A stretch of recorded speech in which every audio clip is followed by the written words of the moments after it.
And the second. Good evening. I'd like to call to order the December 5th, 2024 City of Nashua Planning Board meeting. Madam Secretary, can we please get a roll call? Yes, Mr. Chair. Mayor Donchis, Mike Peterson, Bob Bollinger, Here. Adam Varley, Here. Maggie Harper, here, Dan Hudson, Scott Leclaire, Here. Larry Hirsch, Cameron Green, Here. Alderman Clee. All right, we have a quorum. Next item on the agenda, approval of the minutes from November 21st. Has any member of the board had an opportunity to review the minutes and is willing to make a motion regarding acceptance? Mr. Leclaire? Yeah, I've reviewed the minutes of the November 21st, 2024 meeting, and would like to make a motion to approve them as submitted. All right, thank you. Motion by Mr. Leclaire. Is there a second? Second by Mr. Hirsch.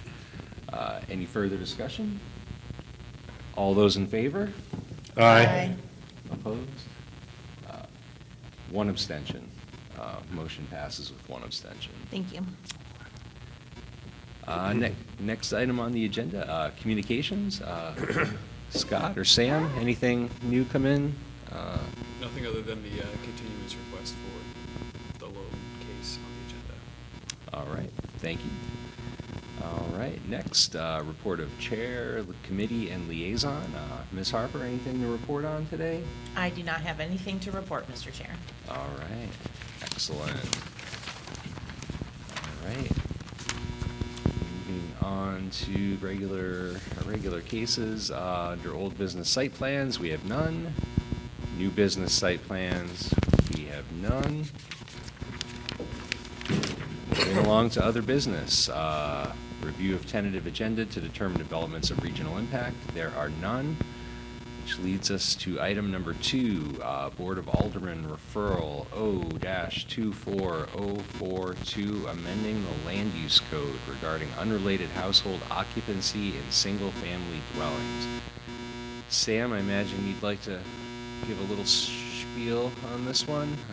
Sure. So this ordinance is being proposed by the sponsoring alderman, Alderman Thibodeau. This would be a change to Table 16-1. This regulates our occupancy restrictions for unrelated persons. Essentially, the only change is right now, single-family dwelling is limited to one person, one unrelated person per every 300 square feet of habitable area. The change proposes to drop that 1 to 0.6, which would effectively equate to 1 per 500 square feet. So you would need a larger house for more unrelated individuals or fewer unrelated individuals in a smaller house or the same size. That is the change that is being proposed by this legislation. All right, thank you, Sam. I guess I have just a general question.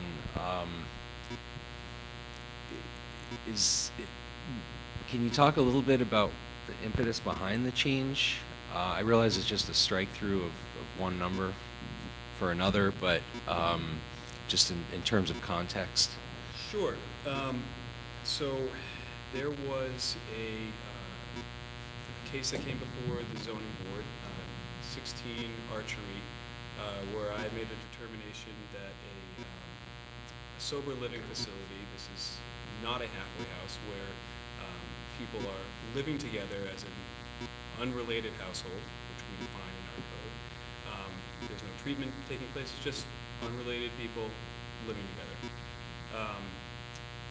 The Fair Housing Act comes into play here, where you can't discriminate against a protected class, which people in recovery are a protected class of individuals. Therefore, our only way of classifying this use was single family, because we have an unrelated household definition under our family definition. The result of one person per 300 square feet meant that 12 people could be living in a 3,600 square foot house, and that was the situation here. My interpretation was appealed to the zoning board. There was a lot of public testimony against the proposed use. The zoning board overturned my decision. The applicant sued, and the city is now in the process of settling the lawsuit in court. The zoning board was advised by myself and council that to treat this anything other than single family would be a violation of the Fair Housing Act, and that's why the city is actively trying to settle the lawsuit. So this is in response to that, where effectively, in this exact scenario, you wouldn't be allowed to have 12 people in the house, it would be 7, which I think the approach there is to try and reduce perceived impact, just simply from a density standpoint. I believe that's the driving factor here. Are there other communities that you're aware of that have a similar density max out in that regard? And was there any other general concern from building department or other health and safety officials as to why that number was chosen? Sure, I'll answer that in reverse. I did speak with Bill McKinney, our building official. He doesn't see any real life safety benefit here. You know, the existing maximums in the current code are established to reflect, you know, best practices in building and life safety. So there's no real added life safety benefit by making this change, at least from his point of view. In terms of how other communities are treating this, this particular method where you're saying people per X number of square feet is a legitimate legal way to regulate unrelated individual density, if you will. And that's permissible under the FHA. Other communities, this is a real challenging issue across the state. I've talked to a number of planners and other similar positions in communities across the state about this, and they're approaching it in many different ways. I think that we are a little bit further along simply because we were forced by, you know, a challenge and then, you know, going to court, and we really were forced to take a hard look at some of the governing federal laws around this, and, you know, coming to the point where we are now in terms of our approach to regulating, you know, sticking with the individuals per X number of square feet. We see that as the only way that we can do that, and then finding what those numbers and thresholds are. It should first and foremost be a product of life safety concerns and building code. Secondarily, you know, there are other reasons I think this legislation attempts to balance that as to why these numbers should be tweaked. Thanks. And if I could just ask one more before, I definitely want to get the board's input on this. Yeah. But Sam, the way this is written, are there potentially any unintended consequences? An unmarried couple living in, say, a 900 square foot home, that would technically be a violation, the way this is written, is that correct? Correct. Okay. That's true. I don't think of, you know, unrelated household as a group of people living together and operating as a single housekeeping unit. This could be an unmarried couple in a house that is less than 1,000 square feet. It could be a couple of, you know, several recent college graduates, or even people in college who are renting a house together, and they fall under that minimum of 100, or one person per 500. There are unintended consequences possibly. But you could say that exists already with the current 1 to 300. 1 to 500 is just, it could cast a broader net in terms of catching people who might be in violation. Thank you. Scott, please. Yeah, I mean, I guess it seems to me like the number's not that functional. Like 300's not a great number. It's too small, you know, because it's very common, it seems to me, there'd be like 3 people in a house that might be, you know, unrelated. There's a lot of roommate scenarios. Our prices of houses are so high.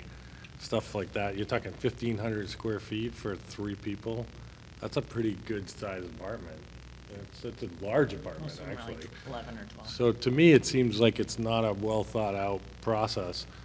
I mean, I don't know why you couldn't put a minimum, you know, if there are more than X, then there's a square foot number, right? So let's say up to 3 people, you know, you don't, there's no cap, you know, in terms of square footage above 3, or, you know, I mean, I'm just throwing a number out there, but it seems like without some sort of minimum criteria, you're just gonna be running around with craziness. I mean, there's no way I could support it in any. And I do want to be clear that this is only for single-family form. So- Sure, so no, to I use- get so to that. use the But I'm term thinking the apartment- roommate scenario, a 1,500 square foot apartment for 3 people. I mean, I think most 3-person apartments in the city and in most cities are under 1,500 square feet, you know? So, Does apply to apartments also? Say again? Does apply to apartments? No. No, only- but I mean only living in a home. single-family Okay, right. detached Yeah. form, yep. But, Yeah. a single-family house that is, being utilized as an apartment. yeah, just, I don't know why you couldn't put a minimum of, this doesn't come into effect unless there's more than X people, 4 or something, you know?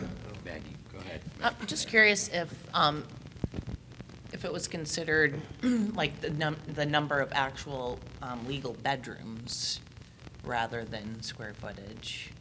Was that considered at all? Just because I think about, you know, total square footage, well, also that doesn't necessarily make it livable or a separate bedroom or, Yep.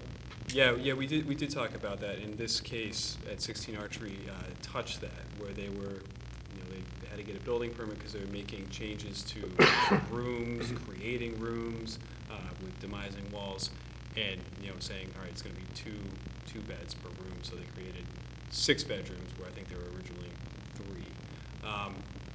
We did talk about that, and we got a little tripped up in our analysis as to how that meshes with FHA.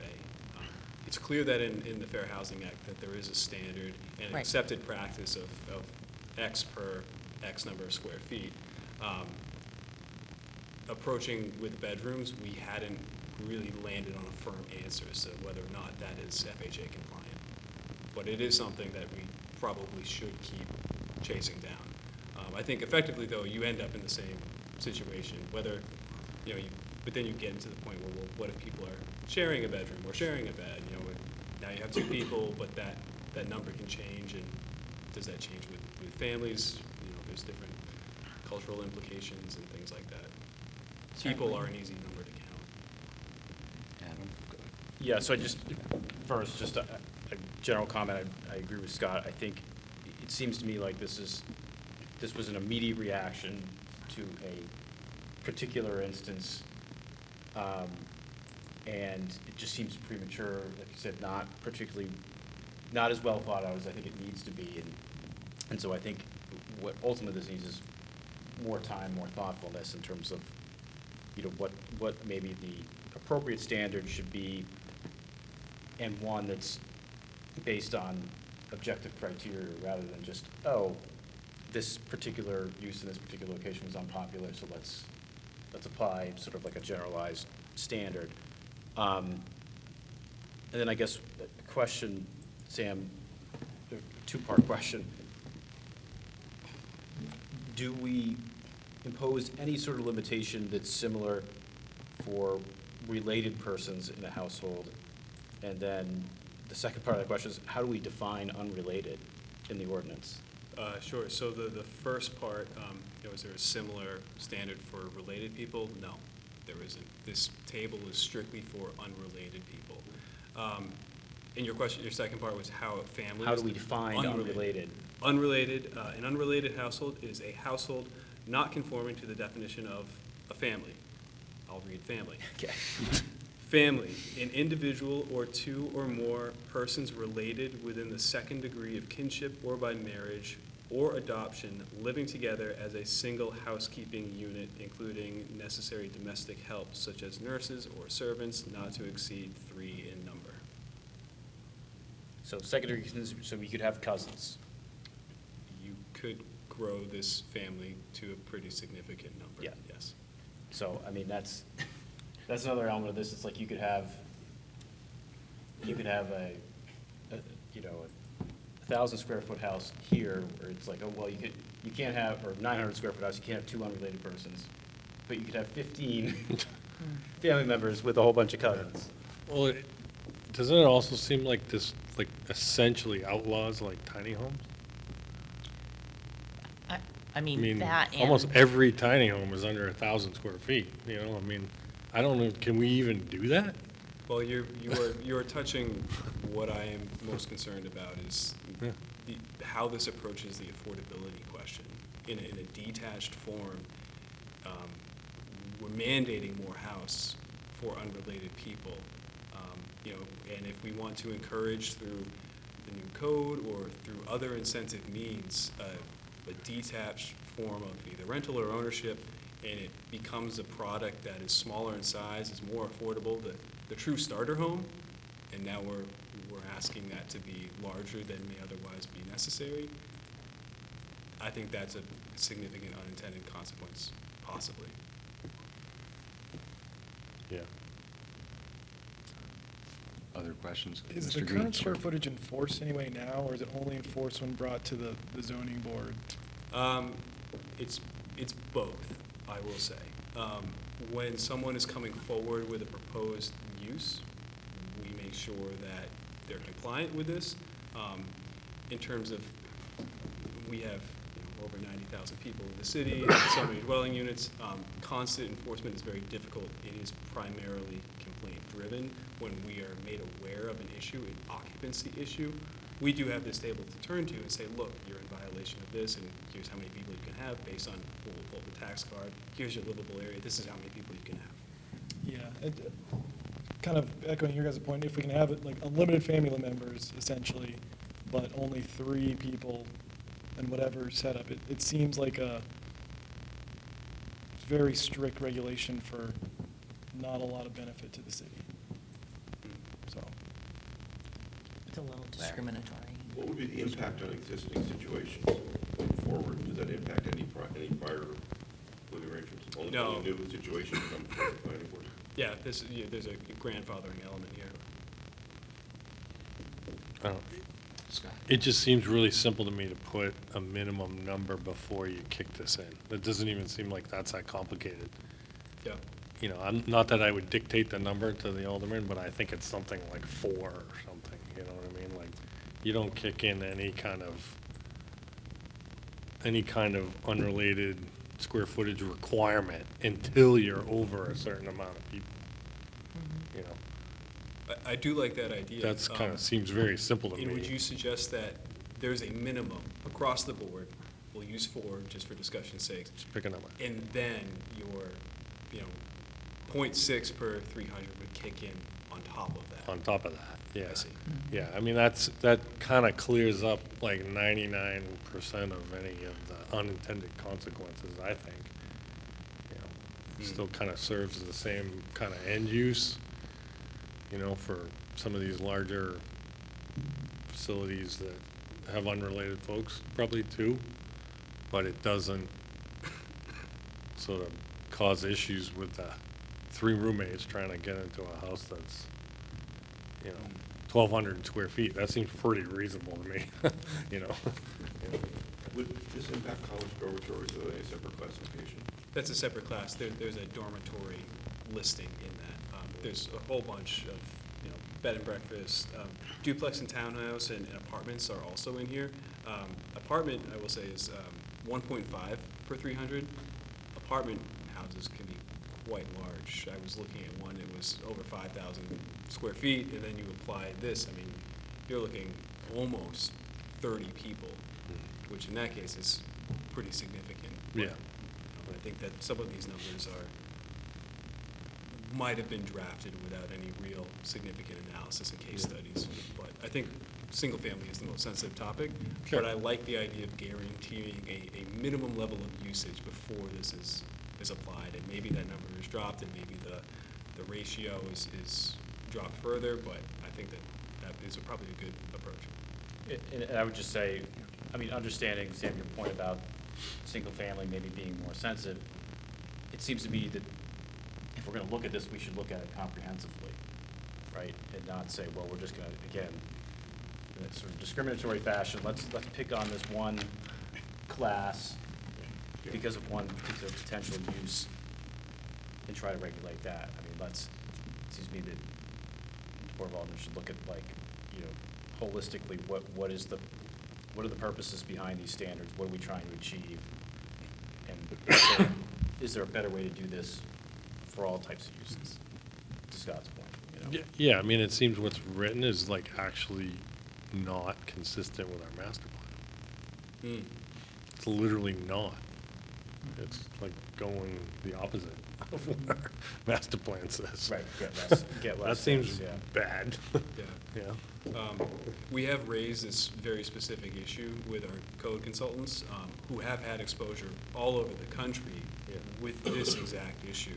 So, and they have, you know, contacts with people who are really entrenched in these sorts of rights, individual and under federal law. So they're doing a little bit of research for us, and so from addressing it holistically, we totally intend to with the new code. I think that this particular issue will likely come back, you know, and this won't be put to bed until, you know, it's really settled and legislated. But I appreciate the feedback and direction of taking the approach and modifying it slightly. I think that's very constructive. So what do we do? If we want to feed that back to the alderman, we do a motion that, I think, well, first we need a motion for an unfavorable recommendation with respect to the actual ordinance. And then I don't know if if we need to, do we need to accompany that with a few bullet points? Like I don't want it to come off snarky, like go back to the drawing board as such, or perhaps not fully thought out, particularly with regard to unintended consequences, master plan, unintended consequences with respect to, well, I'm not quite sure how to encapsulate the verbiage, but maybe a couple of bullet points for their reference, that they can obviously take this or not. They're going to vote on it one way or the other, but I think if we at least, in some manner, if there are concerns from this board, have a way to pass that along, so it's part of the record. So. It looks like Sam has been taking notes. I can, you know, state the recommendation, but then include some discussion notes. Okay. I will note, you know, the constructive feedback of setting a minimum level of usage per dwelling unit and then having this kick in. If the board would like, I can make a note of concern with, as written, you know, potentially not, you know, really working with the master plan or something to that effect, if the board would like that. Or Yeah, if the board would prefer just a more constructive approach with, this would be our constructive feedback. Whatever's the board's pleasure. I think, and again, I'm not trying to overdo it as such, but to Scott's point, I think the master plan, at least for this body, has to figure into it. I think if it didn't, we wouldn't necessarily, you know, be fulfilling our responsibilities. And you know, also to Adam's point, limiting the legislation to just one type of housing unit may not be the best way to do this. If you were to look at, I don't know, I'm not trying to create more work than is necessary, but do you have to look at other types of dwelling units as well? okay. So Sam, I think if you think that you and Scott have sufficient notes, we could simply then just make the recommendation or one way or the other, and obviously you're free to pass those along. And it's part of the record anyway, so, but we appreciate it. So any further questions of Sam before we? No. No? All right, Scott? Yeah, so I will go ahead and make a motion for an unfavorable recommendation for O-24-042.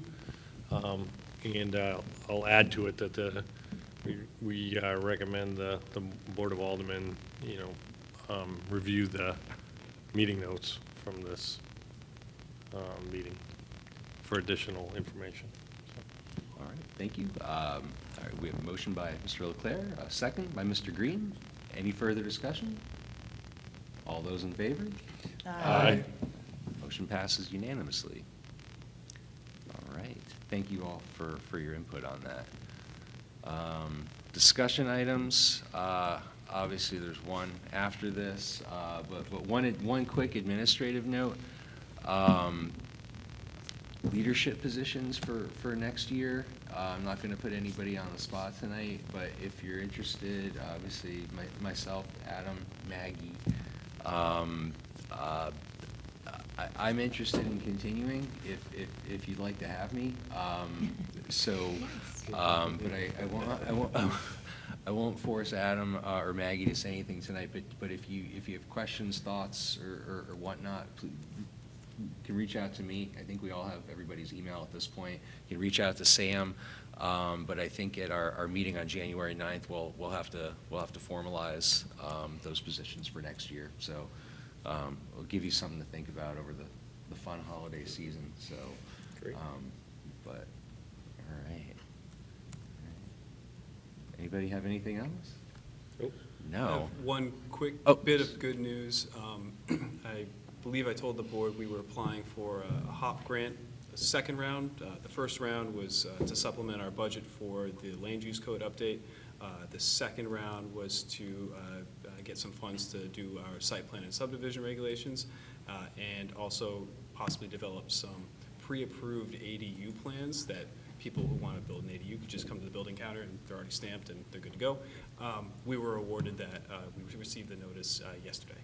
Great. Oh, congratulations. Yeah, we're very Sam, excited. did that have anything to do with people taking their tests or doing their homework, or is that Or not doing it, in my case. That is a separate thing. That is the Housing Champions Oh. designation. We've yet to Gotcha. hear on that, but I will let you know as soon as we do.